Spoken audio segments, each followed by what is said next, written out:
부활하신 주님께서 우리 가운데 함께 하시는 줄 믿습니다.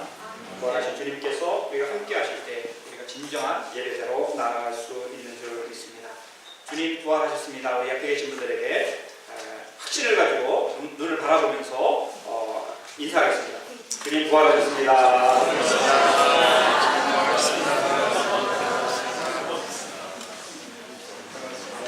정말입니까? 부활하신 예수님이 우리 마음 가운데 와 계신 우리 다 와 계시죠? 바하한테 예수님 마음에 와 계신다고 물어봤어요. 바하? Ist Jesus in deinem Herzen? 아멘. 준섭이 아멘. 오늘 중요한 날입니다. 이런 믿음 있는 사람들은 오늘 다 성찬 예식에 참여하게 될 줄 믿습니다. 우리 세례를 받아야지 성찬에 참여할 수 있어요. 이것이 우리가 만든 하나의 법입니다. 저희 교회 법이고 제가 속한 교단의 법이에요. 그러나 오늘 제가 설교하기 전에 말씀드리는 것은 정말 예수님에 대한 믿음의 확신이 있는 분은 다 성찬에 동참하시기를 바랍니다. 그래서 주님 만나는 은혜의 시간이 되기를 바랍니다. 여러분들 동의하십니까? 가하시면 예하시오. 부활이면 아니요. 반대하는 것. 한 명이 있으면 제가 못합니다. 오늘 다 동의했습니다. 같은 다 이렇게 교회법을 어겼습니다. 그러나 정말 예수님을 믿는 사람은 성찬의 영적인 양식을 마음 가운데 가짐으로써 우리 영안이 열리는 은혜가 있을 줄 믿습니다. 오늘 예수님을 알아보았다. 지난주에 우리 교회는 부활절 찬양 예배를 하나님께 은혜 가운데 드렸습니다. 얼마나 참 감사하고 또 부활하신 예수, 먼저 고난의 주님을 묵상하면서 정말 곡조가 담긴 설교로 나가게 해주시고 또 부활하신 예수님을 향해서 할렐루야로 하나님께 영광을 올려드렸습니다. 그렇습니다. 우리 교회는 부활의 공동체일 뿐만 아니라 먼저 예수님의 십자가의 고난의 공동체인 것입니다. 그런데 만약 우리가 십자가의 공동체로만 머물러 있다면 우리 공동체는 죽은 공동체입니다. 아무런 능력이 나타나지 않습니다. 그러나 십자가의 그 놀라운 사랑을 가지고 부활의 놀라운 예수님에 동참할 때 우리는 능력 있는 살아있는 부활 공동체가 될 줄 믿습니다. 그러므로 우리 공동체는 살아있는 공동체인 것입니다. 예수 그리스도의 십자가에 부활이 없는 교회는 교회가 아닙니다. 예수 그리스도의 십자가 부활의 신앙이 없는 성도는 진정한 성도가 아닌 것입니다. 진정한이 아니라 성도가 아닌 것입니다. 동시에 예수 그리스도의 십자가의 사랑과 부활의 능력을 경험한 사람은 예수님의 부활의 생명으로 충만한 영원한 영생을 소유한 하나님의 사람인 것입니다. 찬양이 소중한 것은 바로 십자가의 사랑과 부활의 능력을 경험한 마지막 때 신실한 고백과 함께 간절한 기도를 담아서 곡조에 올려드리는 것이 찬양인 것입니다.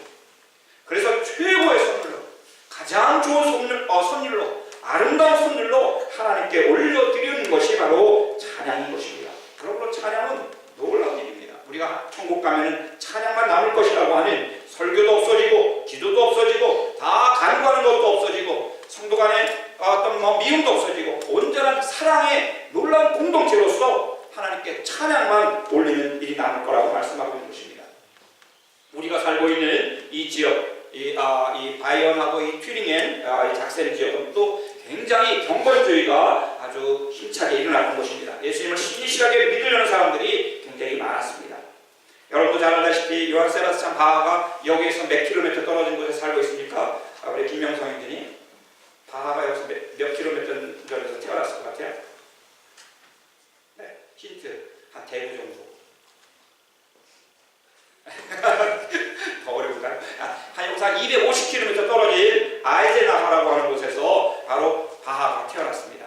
그리고 거기에서 이제 훈련을 잘 받고 거기서 마틴 루터가 또 신약 성경을 11주 만에 헬라어에서 그리스어에서 독일어로 번역을 했습니다. 아주 은혜스러운 도시가 있는데 여러분도 한번 자주 소풍 가시기 바랍니다. 이 아이젠하가 바로 거기에서 바하가 태어났고 이제 드레스덴에서 또 이제 칸토로 그 찬양을 많이 작곡을 했고 정말 평생을 하나님을 찬양하다가 돌아가신 분이 요한 세바스찬 바하가 됐습니다.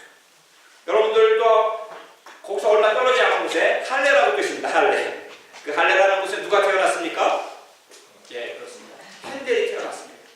지난주에 우리가 찬양을 올렸던, 우리가 지난주에 하진 않았지만 마테우스 파시온이라는 거 하는 그 순환곡을 작곡한 사람이 바하라면은 이 핸델은 또한 영국에서 할렐루야를 찬양을 작곡해서 하나님께 영광을 올렸습니다. 그분이 또 얼마 멀지 않은 우리 지역에서 멀지 않은 할레에서 태어난 것입니다. 그들의 생가를 방문하면 더 생생하게 그들의 환경과 그들의 얼마나 깊은 영성에서 이 찬양을 작곡하고 하나님께 영광을 돌려나를 알게 되는 것입니다. 저는 그분들이 다 영적인 눈이 열린 사람들이었다고 믿습니다. 하나님을 향한 예수님을 알아보는 영적인 눈이 열리지 않으면 찬양할 수 없습니다. 찬양을 어떻게 작곡을 합니까? 그리고 어떻게 예배를 드릴 수가 있겠습니까? 오늘 말씀에서 31절 말씀 보면 예수를 알아보았다 이런 말씀이 나옵니다. 누가는 엠마오로 가는 두 제자에게 그렇게 기록하였습니다. 예수님을 알아보았다. 두 제자 가운데 한 사람의 이름이 더 구체적으로 나옵니다. 글로바라는 그러한 제자, 글로바라고 하는 구체적인 이름까지 나옵니다. 이걸 봐서 12제자 그룹에 들어가지 못하는 그러한 제자였다고 여겨지는 것입니다. 우리가 읽진 않았지만 13절에서부터 24절까지의 말씀 가운데 이미 엠마오로 가는 두 제자의 모습이 나옵니다.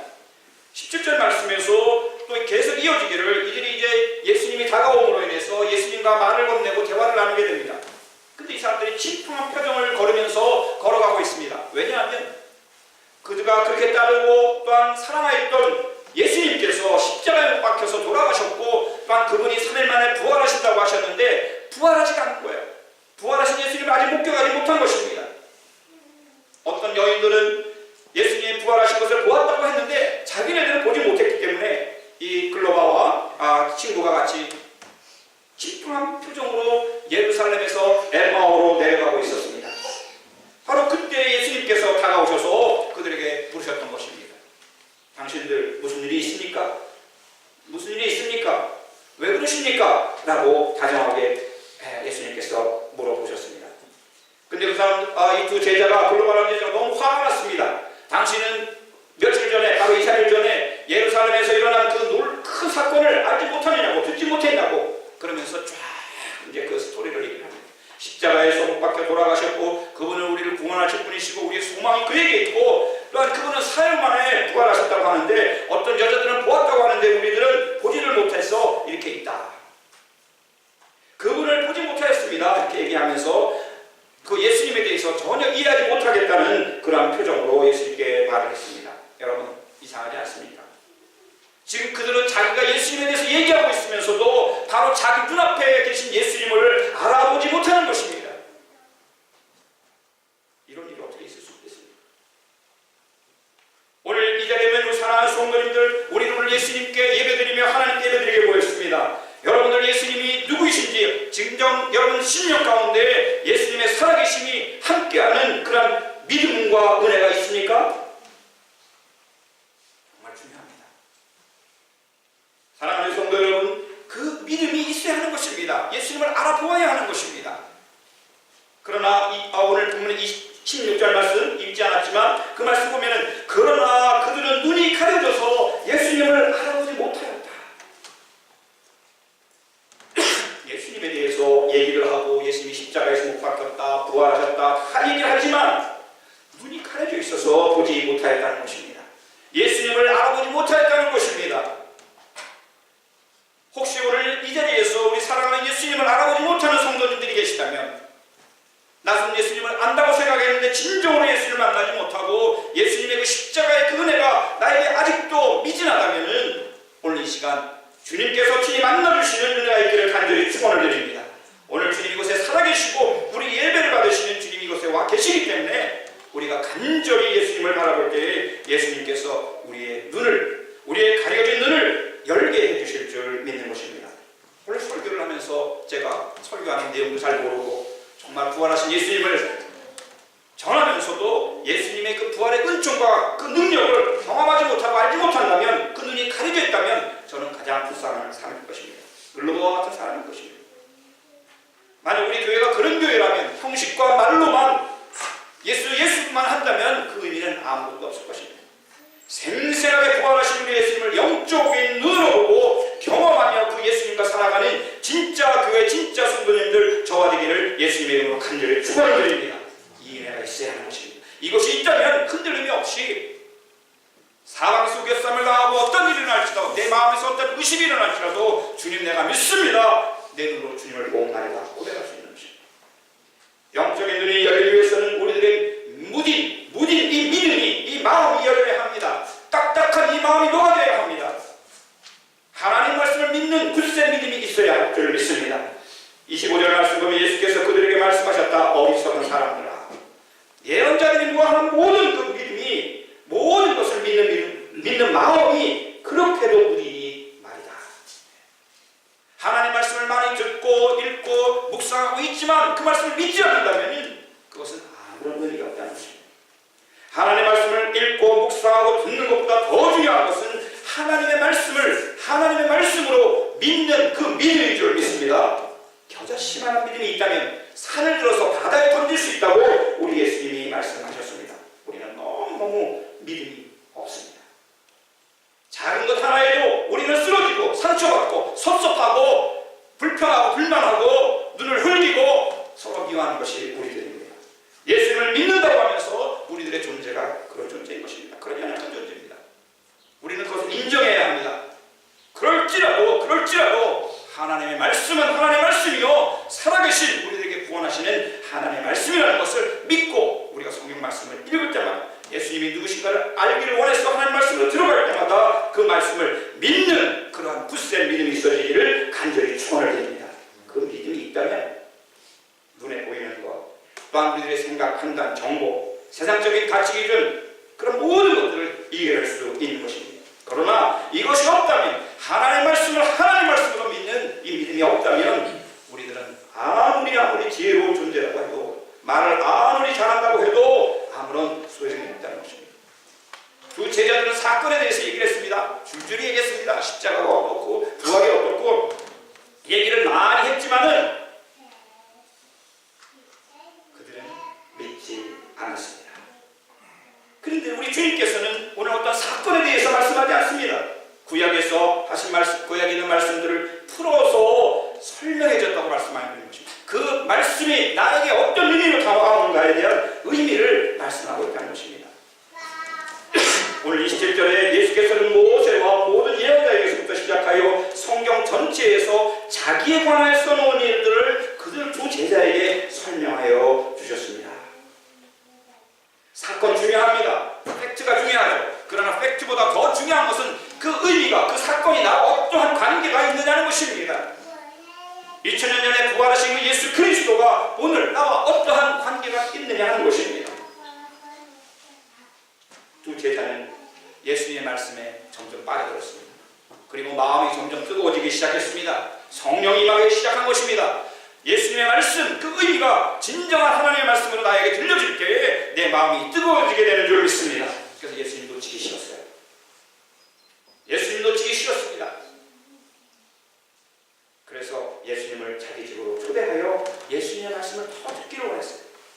아직도 예수님이 자기 눈앞에 있음에도 불구하고 예수님을 알아보지 못하는 이 무딘 믿음의 사람들이 마음이 뜨거워지면서 예수님을 자기 집으로 모셔서 예수님의 말씀을 더 듣기를 사모했다는 것입니다. 말씀 공부는 그렇게 시작해야 되는 것입니다. 예수님을 더 알기를 원하고 예수님을 더 사랑하고 성령께서 주시는 마음이 뜨거워지는 그 은혜가 있기 전까지는 하나님의 말씀 속으로 우리는 한 발짝도 들어갈 수가 없습니다. 오히려 예수님 오시려고 하면 빨리 가시라고 할 수도 있죠. 그 제자는 예수님을 자기 집으로 엠마오에 도착해서 예수님을 집으로 모셔갔습니다. 예수님은 빨리 가려고 했었어요. 그런데 들어가서 빵을 가져와서 제자들 앞에 놓습니다.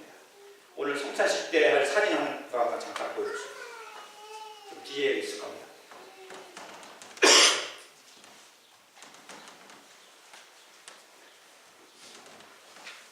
두 제자는 예수님을 집으로 초대해서 더 말씀을 듣고 싶어 했습니다. 예수님에 대한 그 마음이 너무나 뜨거워졌기 때문에. 그래서 두 제자는 예수님께 빵을 가져와서 대접을 했습니다. 시장하신 예수님을 위해서 빵을 대접을 했을 때 놀라운 일이 일어났습니다. 예수님께서 그 빵을 들어서 축복을 하셨습니다. 축사하시고 떼어서 그들에게 주셨습니다. 여러분, 성찬 예식이 예수님 돌아가시기 전에 예수님의 죽음을 상징하는 또한 예수님의 그 죽음의 의미를 담아서 제자들에게 행하라고 하셨는데 예수님께서 부활하신 예수님께서 다시 그 일을 행하시는 것입니다. 믿음 없는 제자를 위해서 당신이 또다시 죽음을